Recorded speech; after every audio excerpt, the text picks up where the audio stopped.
you for coming. Thank you to 3 people in the audience, to the to Dao or Testing. yeah, to Dao or to govern. Governance in any organization is essential. Usually, it's the way decision making are done, and eventually the way things get done in the end. In developed societies, governance is set of democratic processes. In multinational or international companies, it refer to decision-making rights, to management structure, priority, rules, and incentives. In blockchain, blockchain brings some new challenges to this arena because it's decentralized and do not have this body of decision-making, central body for decision-making. So we have new challenges. In this panel, I would like to communicate to this knowledgeable audience about the challenges, the governance challenges we have, the rationale and practice of decentralized autonomous organization, some live use cases, and maybe future prospects. I'm happy to have your honorable guest in this panel. I hope each of you will present yourself and your company you're presenting. And I would like to bring the first question dealing with governance in a blockchain ecosystem or governance in DAOs. Do you think there is similarities? Are there any differences between those two? Please, Aylon. Thank you. So obviously, Tezos, Israel, we have a native mechanism for on-chain governance. It's self-amending. It is you own one Tezos, you have one vote. So with the definition of decentralized on-chain governance, we call it the digital commonwealth. So we're not really a DAO per se. We're more of a classic. Well, by classic, I mean, you know, how can it be classic when everything is 5 years old? But if it was, that's what we would be with the definition of on-chain governance. In fact, the point that our foundation doesn't even vote in any changes that we make. So again, we're sort of a self-amending ledger, and the vote is done by the bakers. There's also delegated proof of stake. We were one of the first people to do that as well, the first company to do that before Ethereum finally got around to it. So to answer your question is that there is a difference. They're not always exclusive in that respect. Okay, thank you. Adam, Dr. Adam Levy, DAOstack. Yes. So I'm Adam. I'm the CTO and co-founder from DAOstack. So I think there is a very big difference between the two. Maybe Raise your voice. Yeah, I'll try. Thank you. Hello. Yeah. So I think there's a big difference between the two. So I can distinguish between a few things. For first, like the blockchain governance. So what we govern when we have blockchain governance. The only thing we basically govern is the network effect. That's important to understand, because if Bitcoin now forks and now you have Bitcoin and Bitcoin, whatever, I don't know what's the new name. Basically, either one is good, you know. There's just different rules, and whatever the community will adopt is the true Bitcoin, okay? So you only govern the network effect. So for that, I think forking is not a bad mechanism, okay? You could think of other mechanisms like the Tezos one, but forking is okay. Now, if you think of DAOs, then DAOs is the notion of governing assets that are not just network effects. So let's say we have the ownership over this building, okay? the ownership over some ether. We as a DAO, we cannot fork ether. So we want to govern these assets. And I think this is the key differentiation that people tend to miss. In DAO stack, we usually handle the later one. Silke? Silke? Hi, I'm the general counsel, CLO of Gnosis. Gnosis, we're not a DAO. We initialized a DAO recently, the DX DAO. So my experience is from designing the legal framework for this DAO. I agree with What was the aim of the DAO? What was the purpose to initiate it? So the DAO actually has control over decentralized trading protocol, a DEX, which is called a DAChex. It's supposed to be a DAO for many other things. It's open to the DX DAO holders. Gnosis actually did not take part in the voting rights distribution, so we are not part of that DAO. We only helped giving life to that, awakening the DAO. In terms of this, what Adam already said is that a DAO tries to govern on-chain much more than what the blockchain does. So I think the on-chain governance of the DAO is very wide, but even what I wanted to add here is that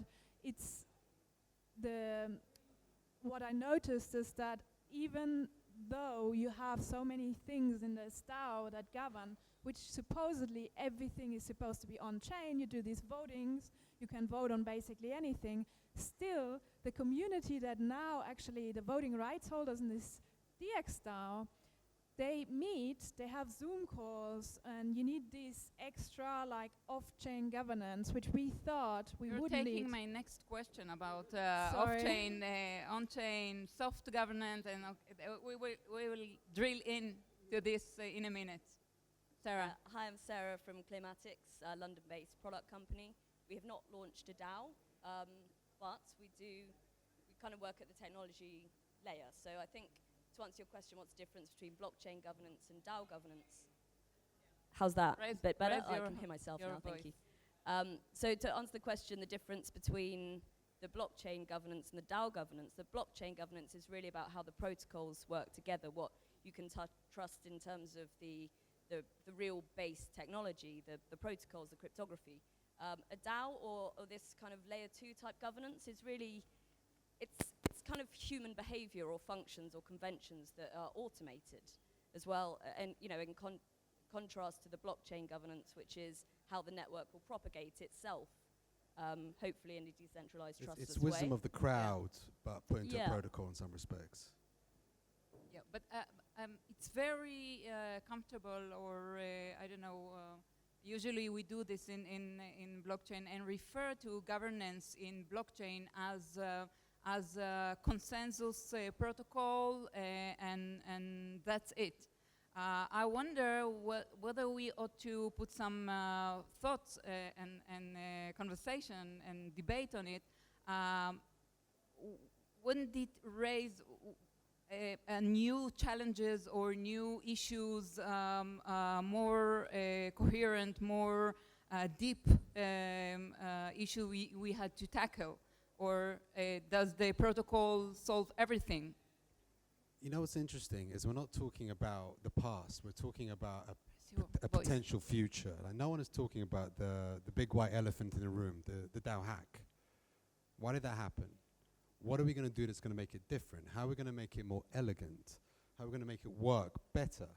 So for me personally, I looked into something called reputational weighted peer review, which I think is very interesting. Can you elaborate a little bit? Yeah, so basically it's your GitHub contributions, your Discord contributions. It's your general contribution, peer reviewed, which is the beauty of the DAO.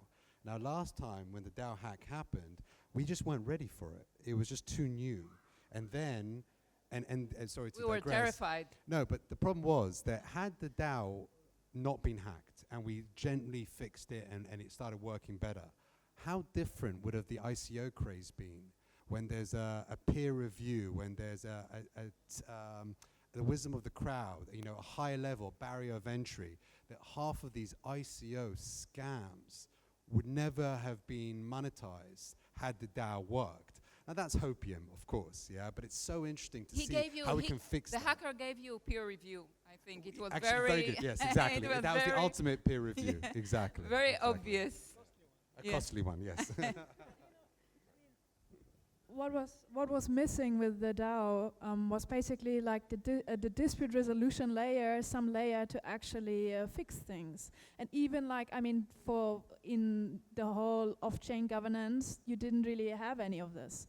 No one really had thought about having more institutions there and having some kind of a framework to make a decision when things go wrong. And things are going to go wrong. So what's actually missing and what's the holy grail of this whole, like, in my opinion, distribution, consensus and governance is the dispute resolution. It's all comes down to dispute resolution and having something that works. Like when, you know, like force majeure event or like some, you know, emergency or like disaster happens. That's what we're missing, and we're still working on it. Adam, do you think that consensus protocol can save the world?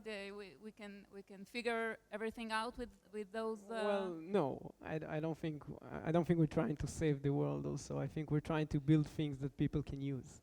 We're trying to be enablers and save the. I don't think saving the world is a good like goal for engineering. You'll not get far. Yeah, I think that to relate to what's just said, I think that the DAO was a very good lesson for us. There will probably be a few more in the future. We're trying to make it work. It's a new era. It's something that was not done before. We're getting it wrong. We'll probably get it wrong a few more times. At some point we'll get it right, and then it will be the template, and everyone will use it. So we're working on that. We'll talk about that as well. Sara? Yeah, just to respond on your GitHub reputation thing, I fully support the reputational-based contribution. The problem with using something like GitHub is it's very focused only on technology and your contribution to that, but it's not necessarily implying that those contributions are useful. And I'm not saying I have an answer here of something, one particular thing that actually gives a useful reputation, and that's where the peer review comes in. Does everyone think it's useful, more or less, yes or no? But the problem with just solving problems, human problems with technology, is that's only one area of expertise that people might have. It's nothing around the societal issues or problems that are necessary to be solved there.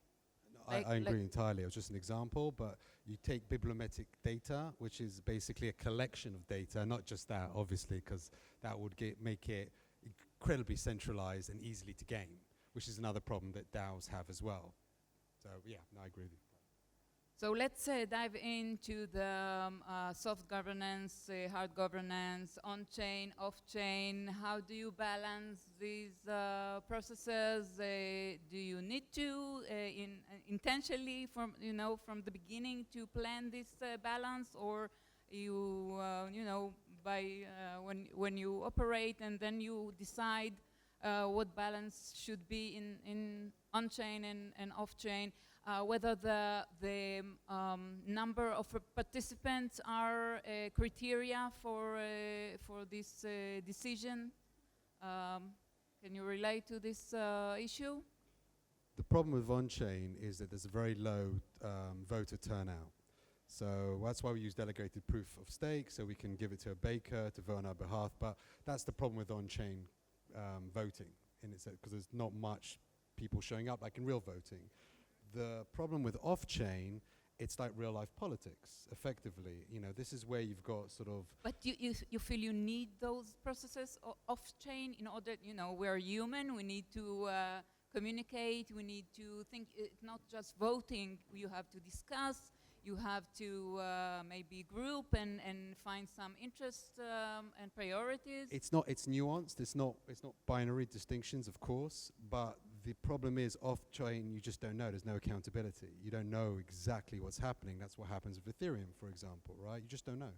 So, you know, again, it's nuanced. Do you need to manage? You think you need to manage it? Manage what? The off-chain I processes? think after a vote has been made, you need to see how it was made, surely. Maybe before? Possibly, yeah. I don't know. In that respect. I have an opinion on that. Does this work? Yeah. Yeah, it's okay. So the problem with off-chain right now, I mean, I generally thought, so there's empirical evidence from the DXDAO that apparently off-chain governance is important because otherwise these people wouldn't go and have Zoom calls and meet in person at DAPCon and, you know, all these things. So everything was set up that this would not be necessary, so that everything could be done. You could be an anon, you could be totally anonymous and take part. And then it seems that despite all that, it is still necessary. As in terms of off-chain, the problem right now is there isn't really a process agreed on. So all this, like, yeah, it's politics between the institutions or whatever, the formal, let's say, on-chain process. So to me, it seems important that some kind of rules are developed, that if something happens, such as the DAO hack, the disaster happens, you know how to deal with this, because you might not have the dispute resolution layer on-chain, which would of course be better if you had it, and there are various ventures that actually work on that. But if you don't, you need to come up with a process to make a decision who actually decides in the end. It's like you need that sovereign kind of power. Aragon Court does something similar to that. Yes, to but deal that with would be the on-chain disputes. But the Aragon Court, I mean, that is on-chain, right? So this would be the ideal. Hence Or you see my bias. Yeah. And also, I mean, the having it on-chain actually, I mean, a lot of people do think that you need to want to stay away from the court system. I mean, I'm a very unpopular person because I'm a lawyer, right? So they like, however, tell them, you know, how can you stay away from the law? It's like you design your own dispute resolution system, you keep the muggles out. So you have it on-chain, but if you can't do that, you need to have something off-chain, and in the end you end up in court, because that's the worst. Unless you have a DAO of lawyers, you know. Yes. Silke, who would crystallize those off-chain interaction or processes, or who will decide? The community, I don't know, the infrastructure company that... I mean, I don't want to make any suggestions because I don't have an answer to this, but I suppose in, for example, the Ethereum community, you would have maybe designed some way to come up with a body that, if it's not like a kind of a dispute body that deals with these questions, either on-chain like the Aragon Court or some other dispute resolution layer, or persons that are like made to be in this position when something like that happens. But we need to get to the dispute point, or whether we need some conversation or collaboration processes before we get to the dispute. When I say dispute, I don't mean we need to not like just the, you could call it dispute resolution. It's not a dispute, or like, I'm not talking about the worst case, it's just you need to resolve differences, and you need to find a way to resolve those differences to make decisions. And this is the communities need to come up with a way for this. Shouldn't just be like the Ethereum Foundation saying we're going to do this now like this. Okay. I think. Great. I don't have an answer to this. Okay. Adam, would you like to add something? Yeah, so I think, first of all, regarding soft governance, I think soft governance is super important, and we have built so much technology, and so we focused so much on what we're good at. Definitely. And we forgot about real life, about product, about users, and in the end, just like we've seen in the XDAO, like in the end, it's people. We're talking about decision making that are subjective, that are made by humans, that are not right or wrong, like either a block is valid or not. So we need to understand that this is a social issue, and I think that our platforms has to be much more social and need to enable this soft governance. So I think I see the process now. So basically, we've built the process for hard governance, just the voting and the decision making. But I Definitely. see it now only as like the last The step, end of the process. the end of the process, where it's a very long process of social process, and then you vote. I have to say that in the last part, I disagree with Silke about I think that the hard governance should stay hard governance on chain. Like, I'm not saying that. I'm not disagreeing with you on this. okay, so I misunderstood it. No, I think the more hard governance you have, the less you need the soft governance. Oh, okay. Okay. I would like to think a little bit about managing collective attention. Since we ought to vote, usually this is become part of life or a very seldom frequent process. How do you manage the attention of participants? How do you incentive? Do you give them incentives? Do you find that everyone should vote for any decision? Maybe you divide some differences between the groups of voters. Do you have a specific activities or special activity for some other voters? How do you manage this burden? It is a burden to be, you know, in a democratic, very, I don't know, intensive democratic surrounding or ecosystem. It become a burden. How do you manage this issue? So, as Aylon said before, there is a known issue of low show up for votings, and that's a real issue. And I think, so there are different ways that we see in the blockchain space to solve this issue. One of them, for example, is delegation. And I think it depends on what are we voting at. So again, if it's like mining blocks, which are very objective, simple, then I think delegation could be a good solution. For us in DAO stack, we have what we call the holographic consensus protocol. So basically, we are allowing decision to be made even with a local majority. So even if there is a very small turnout, and there is let's say only the 4 of us, so 5 of us came and we vote just 3 against 2. That's enough. Although we might only hold like 1% of the whole voting power. So you're moving from direct democracy to delegate democracy? No, it's not. It's not a delegate democracy. Not at all. Maybe I did not explain myself. So instead of requiring absolute majority, so 51% of the voting power to vote on something. Quorum? Yeah. So you basically eliminate the quorum, and you can have local decision making.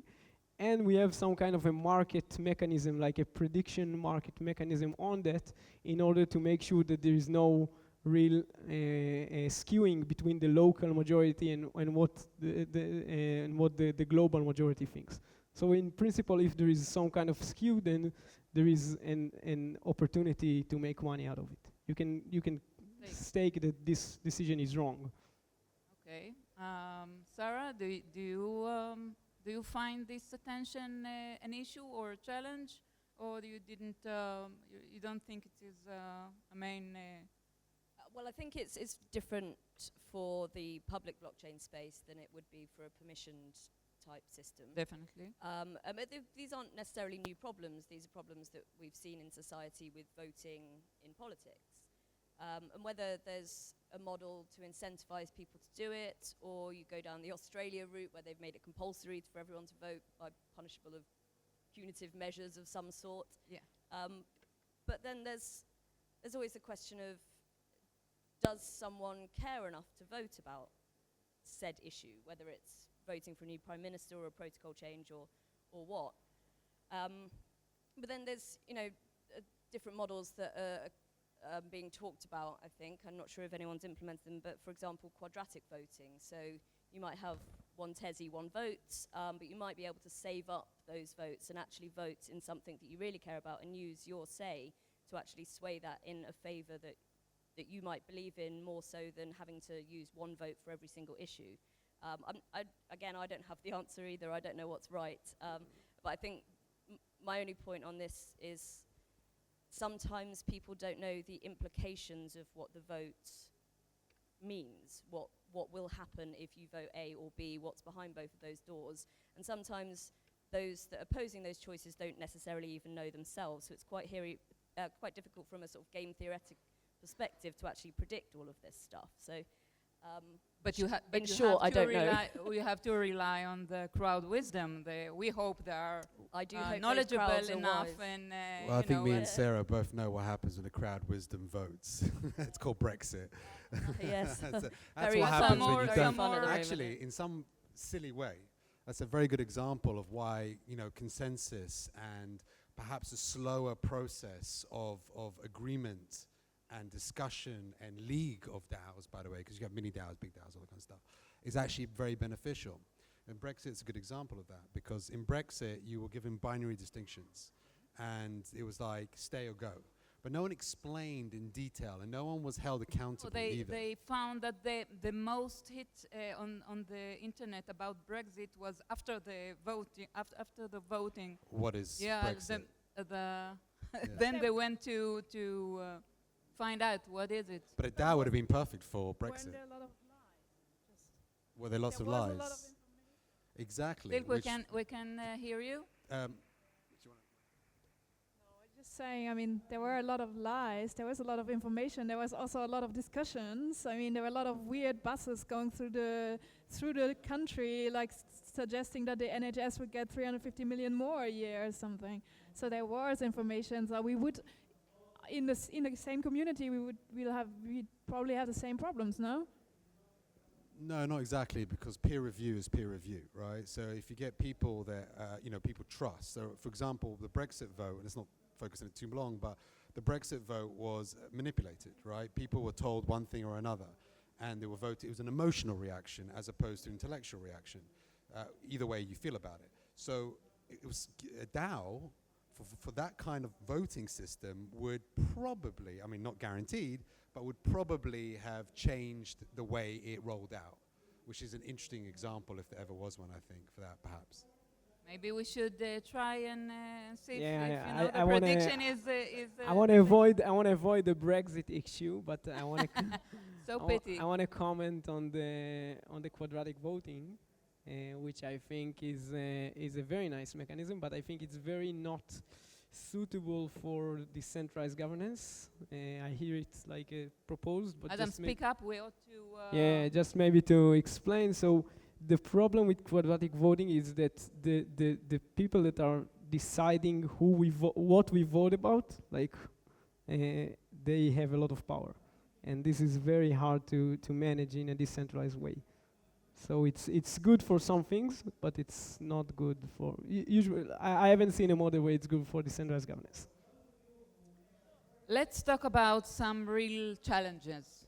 Inefficiency, for instance, or vulnerability, or scalability, or interoperability. Do you meet those challenges within governance ecosystem or governance in DAOs? And which of them are the most, well, it doesn't work? No, it does. I can give yeah, you just mine. Please. Just a very sort of axiomatic truth is if you don't have interoperability, if you don't have scalability, you don't have anything, right? So if you can't solve those, if DAOs can't start working with each other, it's by default defunct. So you have to be able to... Why? Well, because there can't be... How many DAOs can there be?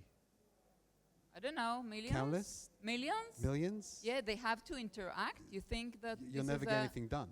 Yeah, Sorry? there has to be a consensus between them. Interoperability has to happen. There has to be scalability. They have to be able to scale and grow. That to me is the intrinsic issue with them at the moment. Most people, I was talking to people here today, I was asking them, what do you think of the DAO? And they're like, didn't it get hacked? That's all they know. So there's no community feel for it, except we've all drunk from the Kool-Aid, but most people don't understand what's going on with it. The year of the DAO was quoted in some article somewhere. Perhaps, the DAO would have saved a lot of hassle in this community. It would have brought in a lot more I don't know, quality, make it more elegant, not so as it's perceived right now by the outside world. I mean, right now there's a lot of going on in the space. It's not 2016 that is the year of the DAO. It's 2019 that was the year of the DAO. I mean, on DAO Stack there are a lot of DAOs. Everyone is talking about DAOs. There are DAOs being built. Some jurisdictions actually changing their laws to make DAOs possible. Malta was the first one. I'm sure there's going to be others. I mean, what lawyers, from a legal point of view, what's missing is the limited liability for a DAO. The moment they have that, I think it is a new can be a new corporate form, and that's actually when the things are going to really start. And I think 2019 so far, we have actually laid quite a good foundation to get there. I mean, a lot of the I can maybe agree that they speak more about it than it's done, but it's not true that someone on Twitter, for example, said, "Oh, DAOs are not real; they don't exist." That's not the case. I mean, there are things that are being done in the space, and a lot. And yes, maybe it's more of an Ethereum thing. People talk more about it there. It makes sense because you can build with a lot of smart contracts, really cool DAOs. Than in other crypto sub-communities. So I think this is the year of the DAO, not 2016. Would you think of some extraordinary or some very good use cases for DAOs or governance that we can showcase, or maybe we ought to have success stories about something that we can look for, some good examples to use DAO around the world or in some industries. You mean DAOs already that exist, or DAOs that should be, like things that should be DAOs? Let's begin with the live examples, and then we'll dream to the future. I mean, I might be biased because I mean the DX DAO is a DAO to govern decentralized protocols. If you have a decentralized protocol and you want it to be upgradable, you need some body that makes the decisions on how to upgrade this. We had the DACX, which is a full on-chain decentralized trading protocol, and it didn't make sense for Gnosis to be the entity to upgrade that protocol, so we gave it to the DXDAO as well. Decentralized entities, there are like 398 wallet holders, like addresses, that have that. This does have a lot of potential, especially for decentralized entities that really want to be decentralized. So in that way, that might be a good example. For in the future, I think all these the platform economy in general, these companies would be much better as a DAO. You have Uber as a on-chain DAO, and you have the people who drive the Uber be the stakeholders in it, for example, or same with any other of the platforms. Okay, good. Adam? So yeah, I wanna. If you were here this morning, there was the Jameson talk about DeFi. This is a DeFi conference, and he was talking about the defines and basically what makes DeFi really decentralized. And for example, there is the custodian issue and various other issues. And the last part, he said, if you really want to be decentralized, the last part is you need like a decentralized development. So this is, I think, the first thing that we will see, the first use case for DAOs. So it's on-chain projects that needs to have decentralized development, decentralized upgradability. That's, I think, is the first use case. Now, it's not the use case. It's not what we want to dream about, but it's, the users are tech savvy, they know the system, they understand it. It's the go-to market, and we need to go to it, but we have many other dreams. Okay, great. Make or Die, pretty much a current example of that in action. So just to make it current. But for future applications, I don't know yet. It'll be interesting to see. I like the idea of a cashless society, like little cashless states that could Okay. use DAO to regulate themselves. I don't know how practical that is, but ideally, that would be where we would like to go. Yeah. You know, and I agree with what you said before, by the way. Like, you know, I think, you know, regulation and governance, you know, in itself, definition. Now we have new new DAO creatures. LL DAO. Do you know this one? The limited liability law, and DAO coin. That something I heard. So the process, the legal process, and all the law and tax issues are. And they're in development, and hopefully we'll have some solutions. The last question, in order to wrap up this interesting panel, would be: do you think, or maybe you want to dream or predict that DAO will be the app, the killer app of blockchain? Do you think there are any prospect to that? That all the organization would understand that they have to onboard the DAO as a future form of the new organization? I wish it was so, but sadly, there's a thing called people and self-interest, and I just don't see it coming together. I really, really hope I'm wrong, but I don't see it as being the Why killer not? app. What is the main hurdle? Power. It's a community. Relinquishing power. Centralized forces relinquishing power. I mean, the DAO is the developed DAO, the evolved DAO could be a threat to that, and no one ever willingly gives up power. So maybe I'm being cynical, but that's how it seems. No one had to give up his privacy before Facebook, so maybe it is an evolving process. That's social and that's a crowd and that's fine, but when you're talking about governmental corporate levels, which is very centralized and very controlled, I find it I can't conceive of how that they would allow that to happen without some form of control. Open innovation units, international companies that would like to form. Maybe Libra will adopt. No one heard us, right? Libra is in its white paper talk about council with delegates and management and so on. Where's the walk the talk, the decentralized ideas? Well, they suggest, I mean, in a way, if you could interpret the white papers to suggest that they, in the long term, they're going to be permissionless and they're going to be a DAO.